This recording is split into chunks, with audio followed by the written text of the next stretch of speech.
하나님 아버지 감사합니다. 주의 말씀을 삼가 듣고자 합니다. 성령께서 감화 감동하시옵소서. 이 말씀이 우리의 속사람에게 고스란히 담기게 해주시고 이 말씀이 하나님의 선하신 뜻 그대로 우리에게 깨닫게 해주시고 보여지게 하시고 들려지게 하옵소서. 그래서 이 말씀을 따라 하나님의 뜻을 받들게 하시고 주의 선하신 뜻이 이 성경 말씀 속에 담으신 하나님의 뜻이 우리의 삶을 통하여 오늘 이 땅 가운데 피어나게 하시고 이 땅 가운데 빛으로 드러나게 하옵소서. 이 땅 가운데 소금으로 스며들게 하옵소서. 의지하오며 예수님 이름으로 기도합니다. 아멘. 네, 오늘은 창세기 4장에서 7장 말씀 함께 읽겠습니다. 하나님이 어떤 분이신지 우리에게 언약해 오신 이스라엘 민족과 언약하신 그리고 지금 우리들에게 언약해 오시는 하나님이 어떤 분이신지 선지를 창조하신 하나님이 어떤 분이신지 소개하고 있습니다. 창세기 4장입니다. 아담이 그의 아내 하와와 동침함에 하와가 임신하여 가인을 낳고 이르되 내가 여호와로 말미암아 득남하였다 하니라. 그가 또 가인에하고 아벨을 낳았는데 아벨은 양치는 자였고 가인은 농사하는 자였더라.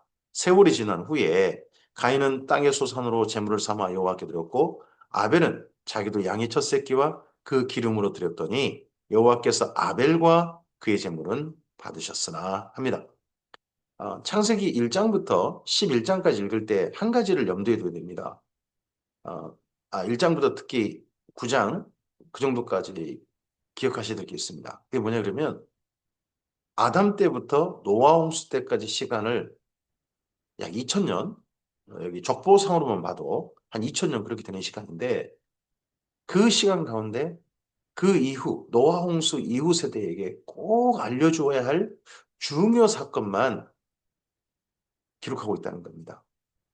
그러니까 시간이 아주 단축돼 있다. 시간 가운데 꼭 기록해야 될 시간만, 사건만 기록했기 때문에 시간 개념을 지금 현재 우리의 개념으로 생각하시면 안 된다는 겁니다. 아주 시간이 건너뛰고 건너뛸 수 있습니다.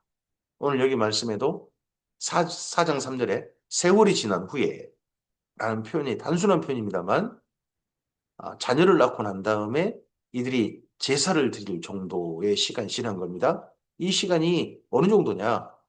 뭐 몇백 년 지날 수도 있습니다. 백몇 년, 백년 훨씬 넘고 뭐 2, 300년 그렇게 지날 수도 있습니다. 이 다음에 아, 결혼하고 이 다음 세대의 그 족보상에 보면 자녀를 낳고 난 다음에 그 다음 세대가 물려주고 하는 것들을 보면 조금 생각해 볼 수 있는 시간들입니다. 아담과 하와가 이 땅에 보냄받아서 드디어 자녀를 낳습니다.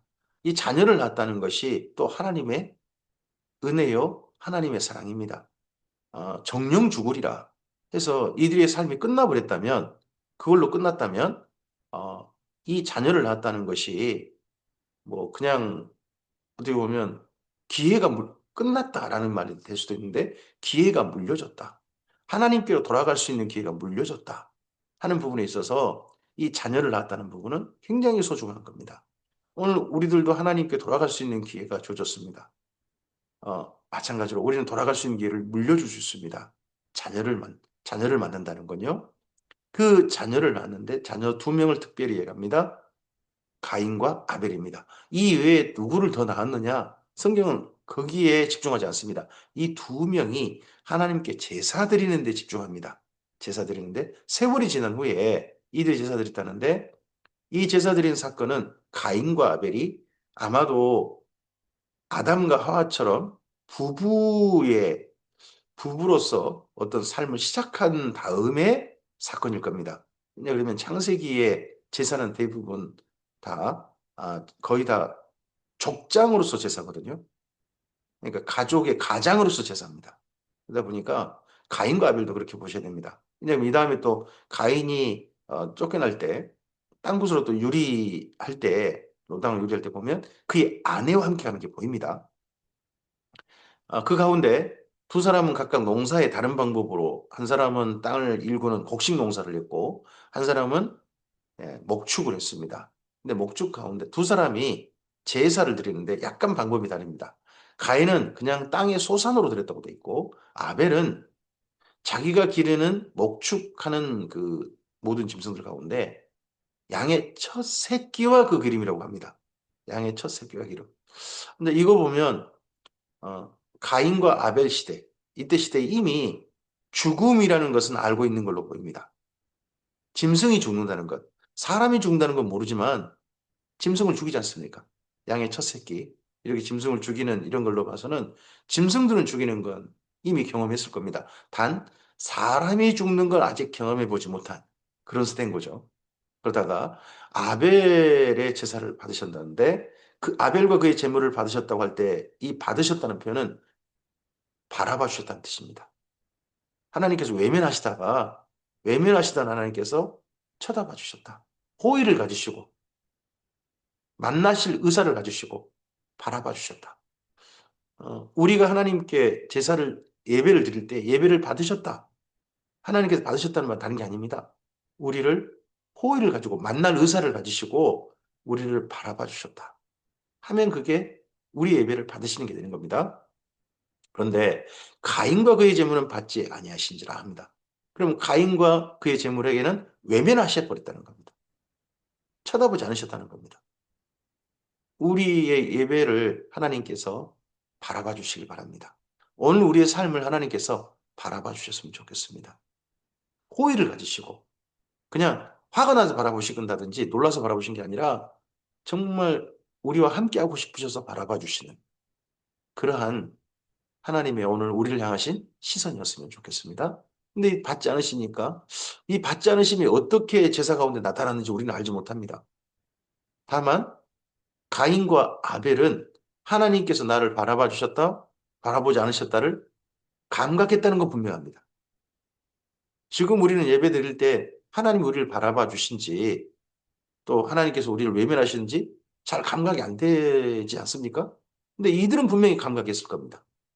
그래서 가인이 몹시 분하여 안식이 변하니 여호와께서 가인에게 이르시되 내가 분하여함은 어찌 됨이며 안식이 변함은 어찌 됨이냐 내가 선을 행하면 어찌 낯을 들지 못하겠느냐 입니다. 하나님께서 가인에게 왜 예면하셨는지를 이야기하십니다. 그의 땅의 소산으로 예물을 드리는 거기만 보신 게 아니라 그 이전의 삶, 제사 드리기 이전의 삶을 보셨다는 뜻입니다. 가인의 삶을 보신 거죠. 그래서 아벨과 그의 제물이고 가인과 그의 제물입니다. 제물보다는 사람을 더 우선했습니다. 제물만 보는 게 아니라 제물 이전에 사람을 먼저 보셨습니다. 지난 삶. 이 삶이 가인의 삶이 하나님 앞에 받으실 만한 삶이 바라보실 만한 삶이 아니셨다. 도로 예면하고 싶으셨다 하는 거죠.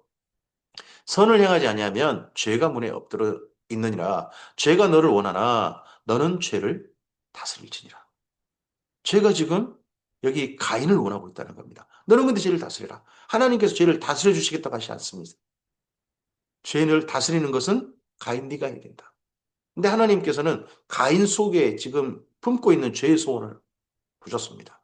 이 죄의 소원이 뭡니까? 아우를 죽여버리겠다는 그런 소원이었던 것 같습니다. 근데 그거 너 다스려라 제발. 하시는 겁니다. 가인이 그의 아우 아벨에게 말하고 그들이 들에 있을 때 가인이 그의 아우 아벨을 쳐 죽이니라. 예배의 실패는 뭡니까? 예배에 실패했다는 것은 예배 드리고 난 다음에 죄의 소원을 따라 인생을 살아버리는 겁니다. 그게 예배 실패입니다. 그럼 예배의 성공은 무엇입니까? 예배를 드리고 나서 하나님의 선하신 뜻을 이해해서 우리를 바라보시는 좋은 뜻을 바라보시는 하나님의 그 마음을 이해해서 하나님의 뜻과 함께 선한 일로 사는 사람. 그게 예배의 성공이 있다는 뜻입니다. 오늘 우리의 삶이 그렇게 나타나는 건. 그러나 여기 가인은 예배 실패가 바로 이렇게 나타납니다. 최초로 살인을 하게 됩니다. 여호와께서 가인에게 이르시되 내 아우 아벨이 어디 있느냐? 그가 이르되 내가 알지 못하나이다. 내가 내 아우를 지킨 자니까 합니다. 하나님께서 사람들에게 하신 질문 두 번째 질문입니다. 내 아우 아벨이 어디 있느냐? 첫 번째, 질문은 뭐였습니까? 아담아, 내가 어디 있느냐? 너 어디 있느냐? 너 지금 있는 위치가 어디냐? 아담에게 하신 질문이었습니다. 여기 가인에게 하신 질문은 무엇입니까? 그의 죄를 지적하는 겁니다. 내 아우 아벨이 어디 있느냐? 너로 인해서 피해를 입은, 너로 인해서 억울함을 당한 사람이 지금 어디 있는지, 너로 인해서 사람들이 지금 어떤 일을 겪었는지 너는 아느냐? 뭐 하나님께서 뭐 이럴 수 있겠죠. 만약에 그 판사가 예수님 믿는 분이었다면, 믿건 안 믿건 간에 하나님께서 1,050원 초코파이 한 개, 카스타드 한 개 먹고 유죄 판결 받아 직장을 잘릴 뻔한 그 사람을 그렇게 만든 죄를 그렇게 기소했던 그 검찰, 이런 사람들한테 하나님께서 말씀하실 겁니다. 네가 그 유죄 때린 그 사람 지금 어디 있느냐? 너 때문에 지금 어떤 피해를 입고 있느냐? 하고 하나님께서 여기 가인에게 하시듯 질문하실 겁니다. 우리에게도 이런 질문이 있을 수 있습니다. 그때 가인의 답이 앞서서 아담과 하와와 전혀 다릅니다. 내가 알지 못하나이다. 내가 내 아우를 지키는 자니까. 인간의 이 뻔뻔함이 처음으로 죄가 더 깊어져서 드러나는 이 뻔뻔함, 이것이 드러납니다. 요즘 우리나라에 그 죄를 짓는 사람들의 대표적인 답변이 하나 있습니다. 기억이 안 납니다. 기억이 없습니다. 요즘 이런 말을 얼마나 많이 듣는지 봅니다. 뻔잘 알고 있으면서 그런 말 하는 것 같죠? 이르시되 내가 무엇을 하였느냐? 내 아우의 핏소리가 땅에서부터 내게 호소하느니라. 억울한 아벨의 피가 하나님께 호소하고 있다. 이 억울한 피의 호소, 이게 나중에 요아스 왕 때 성전과 제단 사이에서 죽임당한 사가랴의 아들, 사가랴, 요, 여호야다의 아들 그 사가랴의 죽음, 거기에서도 호소합니다. 그 억울한 호소를 하나님께서 외면하지 않으십니다. 그래서 나중에 요한계시도 보면 순교자들의 그 억울함에 대해서 신원하여 주시는, 원수 갚아 주시고 할 때까지 잠시 기다리라 하신 말씀 있지 않습니까? 반드시 억울함을 풀으시는 하나님의 그 이야기는 이때 아벨의 죽음에서부터 출발합니다. 땅이 그 입을 벌려 내 손에서부터 내 아우의 피를 받았은즉 내가 땅에서 저주를 받으리니 내가 밭을 갈아도 땅이 다시는 그 효력을 내게 주지 아니할 것이요 너는 땅에서 피하며 유리하는 자가 되리라. 여기 최초로 저주받은 인간이 나옵니다. 앞서서 아담과 하와는 저주받지 않았습니다. 짐승이 저주를 받았고 땅이 저주를 받았죠. 근데 11절 내가 땅에서 저주를 받으리니 인간 가운데서 사람들 가운데 처음으로 저주받은 사람이 등장합니다. 그 사람이 바로 가인입니다. 이 저주를 받았단 말은 하나님과 완전히 격리됐다는 뜻입니다. 하나님과 다시는 만날 수 없는 사이가 되었다는 뜻이 됩니다. 참 슬픈 이야기인 거죠. 인생 살 기회는 있습니다. 인생은 사는데 하나님께 저주를 받았단 말은 너 그렇게 살다 지옥 가라 하는 게 그게 저주인 겁니다. 그게 잘 사는 삶일 수도 있고 뭐 슬픈 삶일 수도 있겠죠. 근데 그렇게 살다가 결국 끝내 지옥 가는 삶, 그게 저주받은 삶인 겁니다. 가인이 여호와께 아뢰되 내 재벌의 지기가 너무 무거우니이다. 여호와께서 오늘 이 지면에서 나를 쫓아내시온즉 내가 주의 낯을 배웁지 못하리니 이게 저주받은 겁니다. 다시 하나님 만날 수 없는 거. 내가 땅에서 피하며 유리하는 자가 될지라 물은 나를 만나는 자마다 나를 죽이겠나이다. 처음으로 사람을 죽여본 경험을 한 자기 눈앞에서 사람이 죽는 걸 직접 본 가인입니다. 그러면서 가인에게 스며든 공포가 있습니다. 나도 이런 일 당할 수 있다. 나도 이런 일 당할 수 있다. 사람들은 그런 그 공포 속에 늘 삽니다. 다른 사람한테 사기친 사람은 나도 언젠가 이렇게 사기당할 수 있다. 이런 공포감이 있고 다른 사람을 자꾸 때려본 사람들은 어떤 폭력 앞에 나도 언젠가 이런 폭력 당할 수 있다는 공포 속에 사는 것처럼 이 공포, 죄로 말미암은 공포가 인간에게 스며든 게 가인을 통해 우리는 봅니다. 여호와께서 그에게 이르시되 그렇지 아니하다. 가인을 죽인 자는 벌을 7배나 받으리라 하시고 가인에게 표를 주사 그를 만나는 모든 사람에게 죽임을 면하게 하시니라. 가인에게 너 너 그런 공포에 있다 할지라도 실제 죽지 않아. 사실 우리가 두려움으로 사는 게 많습니다. 근데 두려운 일이 실제 우리에게 일어나지 않는 경우도 있습니다. 그 두려움 때문에 생긴 어떻게 보면 이게 건설적인 것인지 어떤 것인지 잘 모르겠습니다만 그런 것 중에 하나가 보험이라는 게 있습니다. 뭐 요즘 뭐 실손보험이니 뭐니 뭐 그런 것들 많습니다. 근데 그런 거에 실질적으로 혜택을 보는 경우가 별로 많지 않을 겁니다. 차라리 원래는 보험 혜택을 안 받는 게 더 좋을 수도 있습니다. 근데 인간은 그런 두려움 때문에 그런 걸 들지 않습니까? 죽음에 대한 공포, 이런 공포들 때, 공포 의식은 이때 가인으로부터 지금까지 우리에게 계속 우리의 속사람 가운데 스며들어 있고 우리 속사람 속에 존재합니다. 가인이 여호와 앞을 떠나서 에덴 동쪽 롯 땅에 오자더니 여기 이 표현이 중요합니다. 가인이 여호와 앞을 떠났습니다. 이들 앞서서 아담과 하와는 에덴 동산을 떠났을 뿐입니다. 그런데 가인은 여호와 앞을 떠납니다. 저주받았다는 것이 무엇이냐?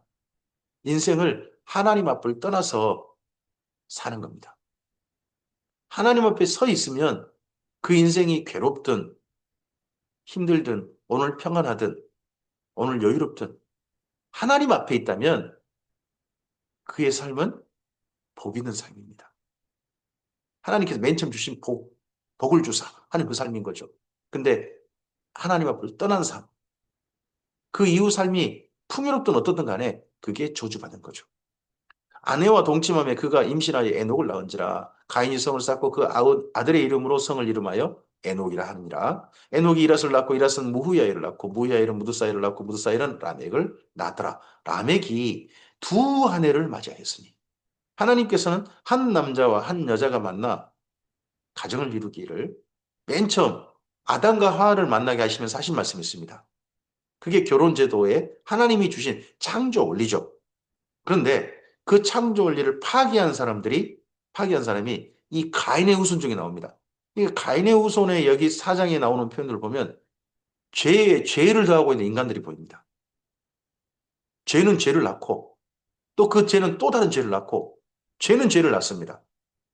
이 가인의 가문 속에 그게 보입니다. 두 아내를 맞이했으니 하나의 이름은 아다요 하나의 이름은 실라였더라.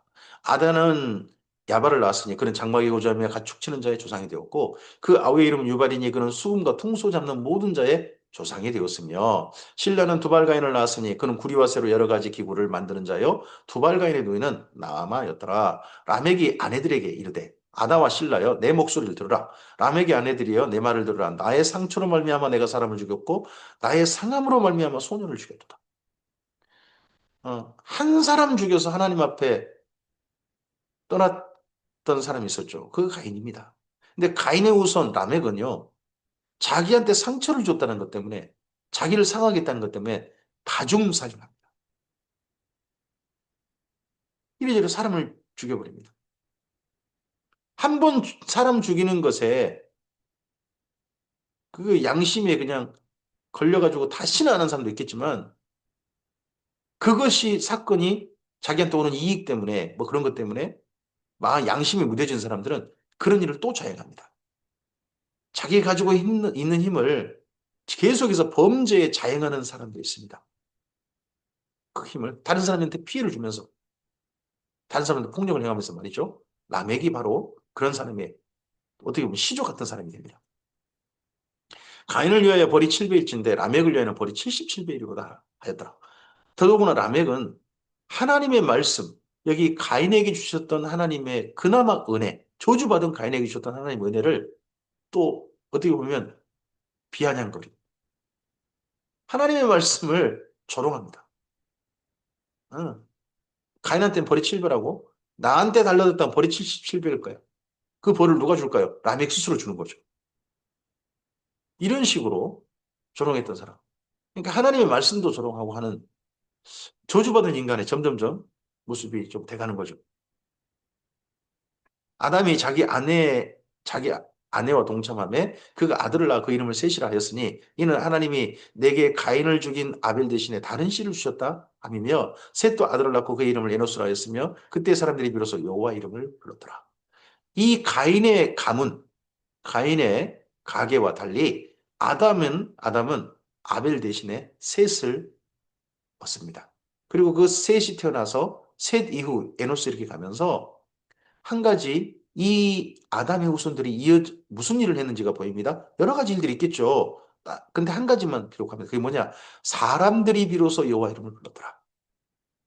가인과 아벨은 각각 가정을 이루어서 가장으로서 제사를 드린 게 있었다면 셋 에노스 이쪽은요. 사람들이 함께 모여 하나님의 이름을 불렀습니다. 그러면 여기는 가정의 제사가 아니라 이제 공동체의 제사로 제사가 발전한 겁니다. 그러니까 두 가지가 보입니다. 가인의 후손들은 죄가 점점 깊어지는 게 보입니다. 여기 아담의 후손들은요. 아담, 셋, 에노스 이쪽은요. 제사가 발전한 게 보입니다. 하나님과 만나는 만남. 이게 좀 더 발전하고 성숙해 가는 게 아담의 후손들이고 죄가 점점점 깊어지고 죄가 영역을 넓히고 있는 것. 그것이 가인의 후손의 모습으로 여기 4장에서는 기록하고 있습니다. 창세기 5장입니다. 이것은 아담의 계보를 적은 책이라. 하나님이 사람을 창조하실 때 하나님의 모양대로 지으시되 남자와 여자를 창조하셨고 그들이 창조되던 날에 하나님이 그들에게 복을 주시고 그들의 이름을 사람이라 일컬으셨더라. 아담은 130세에 자기의 모양 곧 자기 형상 같은 아들을 낳아 이름을 셋이하였고. 자, 여기 아담의 후손 중에 자녀를 여러 명 낳았는데 그중에 대표를 누구로 하느냐? 셋을 갑니다. 가인은 빼버립니다. 가인은 족보 속에 들어오지 않습니다. 제외돼 버립니다. 하나님의 생명책에 제외돼 버린, 어떻게 보면 여기 말씀과 연결해서 나중에 보면 하나님의 생명책에 제외돼 버린 그런 사람들이 저주받은 거죠. 아담은 셋을 낳은 후 800년을 지내며 자녀를 낳았으며 그는 930세를 살고 죽었더라. 정령 죽으리라 하신 말씀이 실제 아담에게 이루어졌습니다. 오늘 우리들도 마찬가지입니다. 모든 사람이 죄를 범했고 이 땅 가운데 한시적인 삶을 삽니다. 우리는 다 사실은 의사분이 뭐 말하기 전에 우리 모두는 다 시한부 인생입니다. 이 땅 가운데 죽음을 기억하지 않고 오늘 살고 있을 뿐입니다. 죽음은 이미 정해진 겁니다. 아담 때부터 죽었다. 셋은 105세를 살고 에노스를 낳았고 에노스를 낳은 후 807년을 지내며 자녀들을 낳았으며 그는 912세를 살고 죽었더라. 에노스는 90세에 게난을 낳았고 게난을 낳은 후 815년을 지내며 자녀들을 낳았으며 그는 905세를 살고 죽었더라. 게난은 70세에 마할랄레를 낳았고 마할랄레를 낳은 후 840년을 지내며 자녀들을 낳았으며 그는 910세를 살고 죽었더라. 자, 죽었더라 하는데 그 중간에 꼭 이야기가 들어갑니다. 몇 년 살았다 죽은 게 아니라 자녀들을 낳았습니다. 이야기를 반드시 넣습니다. 여기 5장의 족보 가운데 왜 이 표현을 넣을까요? 이들로서 하나님을 만날 수 있는 기회가 끊기지 않았다는 겁니다. 이어졌다는 겁니다. 물려줬다는 겁니다. 우리가 자녀를 낳았다는 것은 하나님을 만날 수 있는 기회를 물려주는 겁니다. 마할랄레는 65세에 야렛을 낳았고 야렛을 낳은 후 830년을 지내며 자녀를 낳았으며 그는 895세를 살고 죽었더라. 야렛은 162세에 에녹을 낳았고 에녹을 낳은 후 800년을 지내며 자녀를 낳았으며 그는 962세를 살고 죽었더라. 에녹은 65세에 무드셀라를 낳았고 무드셀라를 낳은 후 300년을 하나님과 동행하며 자녀를 낳았으며 그는 365세를 살았더라. 에녹이 하나님과 동행하더니 하나님이 그를 내려가심으로 세상에 있지 아니하였더라. 이 에녹의 이야기를 음, 히브리서, 신약성경 히브리서에서 말씀합니다. 그는 이 땅에 300년 하나님과 동행한 동안 하나님을 기쁘시게 하는 자라 하는 평가를 듣다는 겁니다. 오늘 우리의 삶에 하나님을 기쁘시게 하는 게 뭡니까? 하나님과 함께 사는 겁니다. 함께 동행하는 겁니다. 하나님께서 맨 먼저 아벨의 제사 때 바라봐 주셨다. 바라봐 주셨다 하십니다. 바라봐 주신 하나님께서 한 걸음 더 하고 싶어 하십니다. 함께 우리랑 지내고 싶어 하십니다. 거하고 싶어 하십니다. 하나님께 사람들과 함께 살고 싶어 하십니다. 그 창조주 하나님께서. 그게 중요한 증거가 성막입니다. 하나님께서 성막을 짓게 하셔서 그들과 함께 살고 싶어 하십니다. 그 다음에 성전 지어 바치고 싶으실 때 기쁘게 받으셨습니다. 그들과 함께하고 싶어 하시니까. 그래서 나중에 에스겔서도 보면 여호와 삼마 하나님께서 거기 계셨다 하십니다. 오늘 우리들에게도 임마누엘 하나님이 우리와 함께 하셔서 하나님과 함께 동행하는 삶은 참 중요합니다. 그런 사람이 하나님을 기쁘시게 합니다. 그래서 하나님께 나아가는 자는 믿음을 가져야 되는데 반드시 자기를 찾는 자들에게 상 주시고, 그죠? 그가 반드시 계신 분과 자기를 찾는 상 주시심을 믿어야 할지니라. 그게 하나님을 기쁘시게 한다. 라고 합니다. 오늘 우리의 삶이 바로 하나님과 기쁜 만남으로, 기쁜 동행으로 사는 이 에녹의 삶이 모범이 되는 우리의 삶이었으면 좋겠습니다. 무드셀러는 187세에 라멕을 낳았고, 라멕을 낳은 후 782년을 지내며 자녀를 낳았으며, 그는 969세를 살고 죽었더라. 가장 오래 산 사람이죠, 무드셀러는. 근데 그러해봤자 결국 이렇게 표현됩니다. 죽었더라. 라멕은 182세에 아들을 낳고 이름을 노아라 하여 이르되 여호와께서 땅을 저주하심으로 수고롭게 일하는 우리를 이 아들이 아니하리라 하였더라. 라멕은 노아를 낳은 후 595년을 지내며 자녀를 낳았으며 그는 777세를 살고 죽었더라. 그 아담의 족보 가운데, 계보 가운데 여기 노아에 이르기까지 가장 짧은 삶을 산 사람은 여기 그 가운데는 라멕입니다. 777세입니다. 근데 이유를 왜 이분은 이렇게 900세 다들 그렇게 사시는데 이렇게 좀 더 일찍 돌아가셨지? 세상을 떠났지라고 보면 이때가 노아 홍수 때입니다. 그럼 노아 홍수 바로 직전에 돌아가셨거나 노아 홍수 때 방주에 들어가지 못하고 세상을 떠났거나 둘 중 하나인 거죠. 근데 바로 그 직전에 아마 세상을 떠나지 않았을까 싶습니다. 노아는 500세 된 후에 셈과 함과 야벳을 낳았더라. 창세기 6장입니다. 사람이 땅 위에 번성하기 시작할 때에 이 땅 위에 번성할 때는 어, 가인의 후손들도 번성했을 것이고 그리고 아담의 족보를 이룬 사람들도 번성했겠죠. 이 땅에서 함께 번성했을 때 그들에게서 딸들이 나니 하나님의 아들들이 사람의 딸들의 아름다움을 보고 자기들이 좋아하는 모든 여자를 아내로 삼는지라. 여기 하나님의 아들들이란 그냥 남자로 생각하시면 될 것 같고요. 남자는 하나님이 직접 지으셨잖아요. 하나님의 손에 의해서. 딸들은요, 사람의 딸들 한 이유는요, 아담의 몸에서 여인의 몸의 재료가 가져왔잖아요.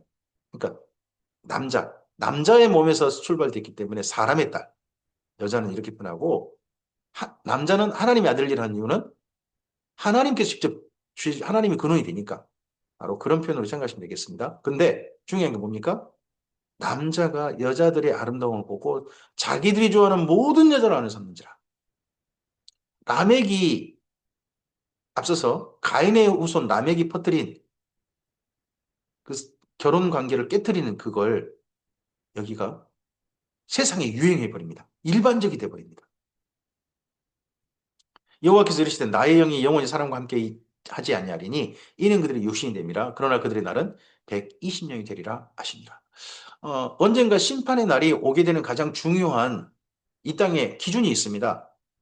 사람들이 더 이상 이 땅에 살 가치가 없다. 역사는 종결돼야 된다 하는 게 뭐냐 그러면 성윤리의 파괴입니다. 이 이유로 보면 성윤리의 파괴가 가장 첫 번째 징조입니다. 뭐 난리와 난리 소문 뭐 이런 것들 자꾸 이야기합니다. 근데 성경에서 가장 중요한 첫 번째 징조는 성윤리 파괴입니다. 노아의 때와 같을 것이다. 노세 때를 생각해라 하신 말씀을 기억해 보시기 바랍니다.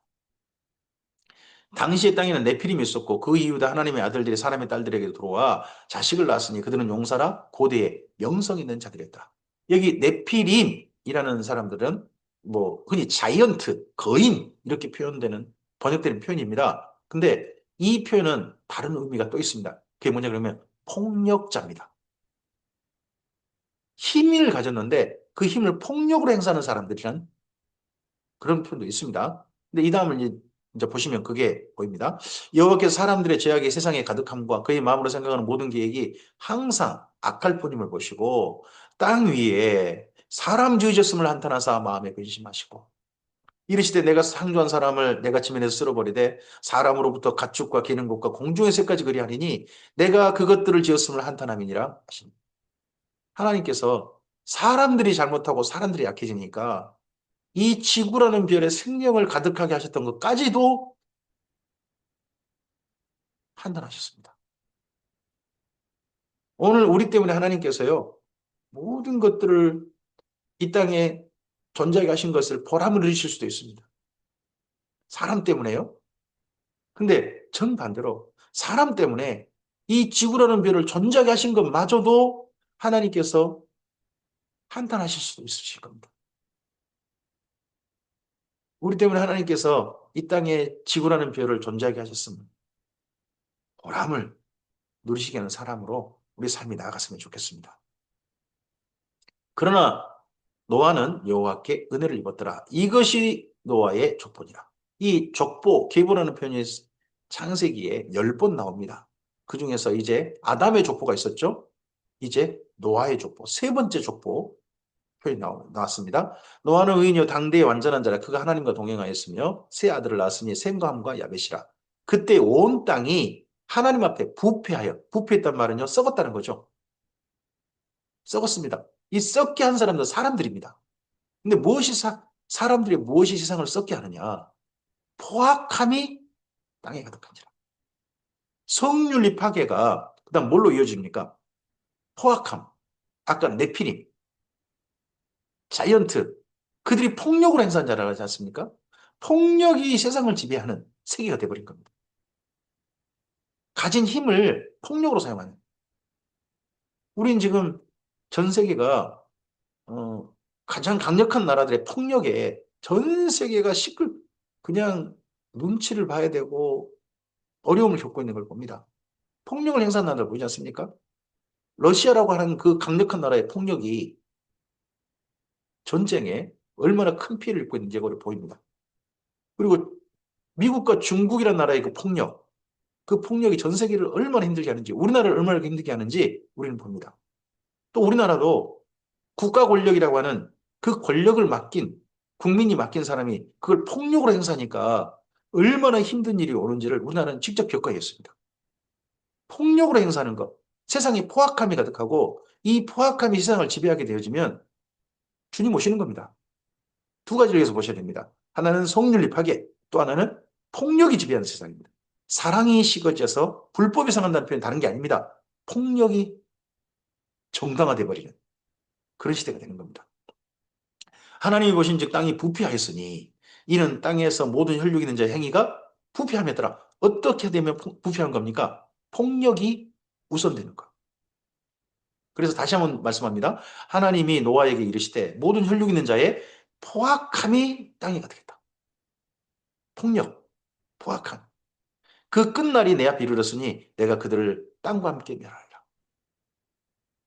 신약성경은 사랑이 식어져 불법이 상한다라고 표현했습니다만 예수님께서 근데 그걸 노아 때로 가보면 세상이 힘 있는 자가 자기를 지키기 위해서 자기가 더 잘 되기 위해서 힘을 무자비하게 휘두르는 그런 세상이 되면 아 끝장나는 거구나. 점점 인간들은 끝을 향해 달리는 게 이 성경 표현과 관련해서 보면 끝을 향해 달리는 게 전 세계 흐름이다 하는 게 지금 우리에게 보이고 있는 거죠. 너는 고피른 나무로 너를 위하여 방주를 만들되 그 안에 칸들을 막고 역청을 그 안팎에 칠하라. 내가 만들 방주는 이러하니 그 길이는 300규빗, 너비는 50규빗, 높이는 30규빗이라. 거기에 창을 내되 위에서부터 한 규빗을 내고 그 문은 옆으로 내고 상중하 3층으로 할지니라. 방주라는 배는요. 어디 배인데 어디 다니기 위한 배가 아닙니다. 떠 있기 위한 배입니다. 방주의 기능은 딱 하나입니다. 가만히 잘 떠 있는 겁니다. 잘 떠 있기 위한 배입니다. 그러니까 홍수라고 하는 그 어마어마한 대기변 속에서 그 뭐 급류가 있을 것이고 수많은 또 파도가 있을 수 있고 그렇지 않겠습니까? 그런 가운데 잘 떠 있기 위한 기능이죠. 근데 이 배가 무려 3층으로 지어졌습니다. 내가 홍수를 땅에 일으켜 모든 생명 있는 기운의 모든 육체를 천하에서 멸절하리니 땅에 있는 것들이 다 죽으리라. 그러나 너와는 내가 내 언약을 세우리니 내 언약을 세우리니 너는 내 아들들과 내 아내와 내 며느들과 함께 그 방주에 들어가고 혈육 있는 모든 생물을 너는 각기 암수 한 쌍씩 방주로 이끌어들여 너와 함께 생명을 보존하게 하라 합니다.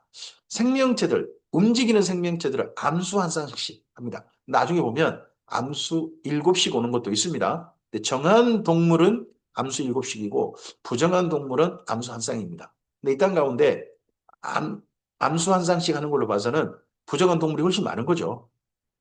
그러니까 대표적으로 말할 때는 암수 한 쌍씩 이렇게 표현하신 걸로 보입니다. 새가 그 종류대로 가축이 그 종류대로 땅에 기는 모든 것이 그 종류대로 각기 둘씩 내게로 나아오리니 그 생명을 보존하게 하라. 너는 먹을 모든 양식을 내게로 가져다가 저축하라. 이것이 너와 그들의 먹을거리가 되리라. 노아가 했던 또 중요한 일이 있습니다. 그 방주 안에 들어온 그나마 보존한 홍수에서 생명을 보존한 이들을 위해서 보존한 모든 생명체를 위해서 양식을 준비하는 겁니다. 저축하는 겁니다. 노아가 그와 같이 하여 하나님이 자기에게 명령하신 대로 다 준행하였더라. 우리가 하나님과 동행한다는 게 어떤 겁니까? 당대 의인이라 다른 게 아닙니다. 하나님께서 명하신 대로 다 준행하는 삶을 사는 것. 하나님 말씀하신 대로 우리 삶을 받드는 것. 그게 의인입니다. 우리 시대의 의인. 오늘 하나님의 뜻을 받드는 우리 삶이 그래서 중요한 거로 저는 믿습니다. 창세기 7장입니다. 여호와께서 노아에게 이르시되 너와 내 온 집은 방주로 들어가라. 이 세대에서 내가 내 앞에서 의로움을 내가 보았습니다. 폭력이 가득하고 성윤리가 파괴되어져 버리고 세상이 다 그렇게 가는데 그런 가운데 하나님의 말씀을 따르고 하나님의 질서를 따랐던 이 노아의 가정은 의로움을 받다는 겁니다. 또 노아의 가정의 특징이 하나가 있죠. 노아의 아내가 한 명입니다. 그리고 노아의 세 아들, 그들의 아내들도 한 명씩입니다. 하나님께서 세상이 다 성윤리가 파괴돼가는 그런 세계 가운데서 하나님이 본래 주신 성윤리의 질서를 그대로 가정 속에 지키고 있고 그리고 또 하나가 보입니다. 이 방주 후에 홍수 후에 바로 제사 드리지 않습니까? 다른 사람들은 다 제사 드리는 거에 전부 다 외면해 버리는 시대일지도 모릅니다. 근데 제사를 여전히 드리고 있는 아담, 에노스, 셋 이로 물려줬던 제사를 여전히 드리고 있는 가정이 노아 가정입니다. 또 하나님 말씀을 받들고 있습니다. 그런 폭력이 행사되는 세상 가운데서 하나님의 뜻을 받드는 가정. 내 앞에 의로움을 내가 보았느니라. 너는 모든 정결한 짐승을 암수 7씩, 부정한 것은 암수 2씩을 내기로 데려오며 공중의 새도 암수 7씩을 데려와 그 씨를 온 지면에 유전하게 하라. 지금부터 7일이면 내가 40주야를 땅에 비를 내려 내가 지은 모든 생물을 지면에서 쓸어버리리라. 내가 지은 모든 생물을 지면에서 쓸어버리라. 누구 덕분입니까? 사람 덕분입니다. 사람 덕분에 이 땅은 하나님의 은혜를 계속 입을 수도 있고 사람 덕분에 이 땅은 하나님의 진노에 휩쓸릴 수도 있습니다. 노아가 여호와께서 자기에게 명하신 대로 다 준행하였더라. 이 표현이 반복되고 있죠. 자기에게 명하신 대로 다 준행하였더라. 누가? 노아가. 홍수가 땅에 있을 때 노아가 600세라 노아는 아들들과 아내 한 명인 거죠.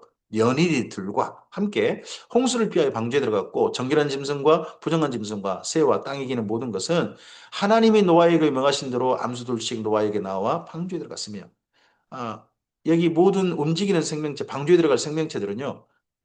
노아가 여기저기서 데려온 게 아니고 하나님께서 방주로 나오게 하셨습니다. 그러면 위치를 배정해 준 사람이 노아의 가족이지 않았을까 싶습니다. 7일 후에 홍수가 땅에 덮이니 노아가 600세 되던 해 둘째 달 곧 그달 열일의 날이라. 그날에 큰 기품의 샘들이 터지며 하늘의 창문들이 열려 40주야를 비가 땅에 쏟아졌더라. 그날에 노아와 그의 아들 셈함 야벳과 노아의 아내와 세 며느리가 다 방주에 들어갔고 그들과 모든 들짐승이 그 종류대로 모든 가축이 그 종류대로 땅에 기는 모든 것이 그 종류대로 모든 새가 그 종류대로 무릇 생명의 기운이 있는 육체가 둘씩 노아에게 나와 방주로 들어갔으니 들어간 것들은 모든 것의 암수라 하나님이 그들의 명하신 대로 들어가매 여호와께서 그들을 들여보내고 문을 닫으시니라. 아마도 이때 정도에 하나님께서 노아 홍수 이후에는 도저히 살 수 없다 해가지고 일부 하나님이 주신 생명체 가운데서는 이 땅에 생명을 유전하지 않도록 하신 조처한 그런 개체도 있지 않나 싶습니다. 그런 개체 중에 저는 공룡이 있지 않을까 싶습니다. 이 노홍수 이후에는 살 수 있는 환경이 안 되니까 노홍수와 함께 그냥 더 이상 이 땅 가운데 거의 존재하지 않도록 그렇게 하신 것도 아닐까 싶긴 합니다. 또 방주의 문은요 하나님께서 닫으셨습니다. 노아가 닫은 게 아닙니다. 하나님께서 방주의 문을 닫으셨습니다. 마찬가지입니다. 이 땅 가운데서 주님께서 오실 때 마지막 구원받은 자에 채우는 것은 하나님께 채우시고 인류 역사의 문을 닫으시는 분도 하나님께 닫으실 겁니다. 홍수가 땅에 40일 동안 계속된지라 물이 많아져 방주가 땅에서 떠올랐고 물이 더 많아져 땅에 넘침에 방주가 물 위에 떠다녔으며 물이 땅에 더욱 넘침에 천하의 높은 산이 다 잠겼으니 물이 불어서 15규빗이나 오르니 산들이 잠긴지라 땅 위에 움직이는 생물이 다 죽었으니 곧 새와 가축과 들짐승과 땅에 있는 모든 것과 모든 사람이라 육지에서 그 코에 생명의 기운이 숨이 있는 것은 다 죽었더라. 생명의 기운의 숨, 호흡, 코로 호흡하는 모든 생명체들은 다 죽었더라. 지면의 모든 생물을 쓸어버리시니 곧 사람과 가축과 기는 것과 공중의 새까지라. 이들은 땅에서 쓸어버림을 당하였을 때 오직 노아와 그와 함께 방주에 있던 자들만 남았더라. 남은 자. 남은 자로부터 다시 출발합니다. 이 다음에 또 노아의 후손 가운데 또 남은 자. 그가 아브라함입니다. 또 아브라함 자손 가운데 또 남은 자가 있습니다. 그들이 포로 귀한 자들입니다. 그들로부터 또 남은 자가 됩니다. 그게 예수님과 만난 주님의 사람들입니다. 성경은 자꾸 남은 자를 이야기합니다. 하나님 품에 남은 자. 세상에 가버린 사람들이 아니라 하나님 앞을 떠난 사람들이 아니라 하나님 앞에 남아있는 자. 그들을 이야기합니다. 방주에 있던 자들만 남았더라.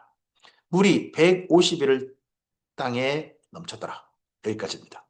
오늘 여기까지 말씀을 우리가 읽었습니다. 창세기 1장부터 특별히 9장 정도까지는 한 2000년 역사 가운데 정말 중요한 사건만 딱 골라냈기 때문에 시간이 아주 그냥 훌쭉훌쭉 뛰어넘습니다. 그런 것을 생각하시고 읽으셔야 됩니다.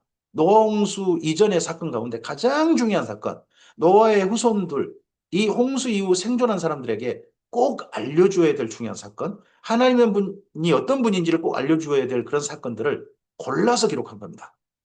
그래서 이 창세기 1장부터 9장까지 사건 정도는 정말 꼼꼼히 읽어야 됩니다. 자세히 읽으시고 그러시면서 하나님이란 분이 어떠신 분인지 우리가 분명하게 만났으면 좋겠습니다. 오늘도 우리가 하나님 앞에 사는 사람이 있고 노아 같은 사람이 있죠. 하나님 앞을 떠난 가인 같은 삶이 있습니다. 우리의 삶이 하나님과 선한 동행하는 그 삶으로 이 하루가 채워졌으면 좋겠습니다. 주의 나라가 오늘 우리의 삶이길 바랍니다. 오늘 하루 복된 하루 되시기 바랍니다. 하나님께서 함께 하시길 바랍니다. 감사합니다.